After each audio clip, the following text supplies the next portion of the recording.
Let's go, may buntag sa inyong tanan. Correct.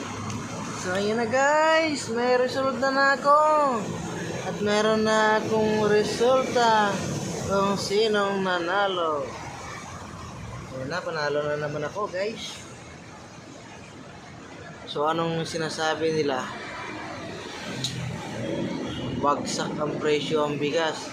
Ano mo guys, bukas sa taas na yung bigas. Ha? Diba? Taas na yan. Bahala kayo sa akin. Wala ng 20 ngayon.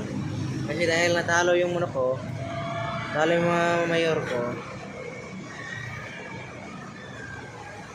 pati yung senador ko, pati yung party list ko, sigurado iyak na yan si Marcos. Iyak na yan dugo guys. Bahala kayo sa akin. Magbalot-balot na kayo. Kala nyo kayo lang marunong ha. Magbalot na kayo. Umuwi na kayo sa inyo. Ha? Umuwi na kayo.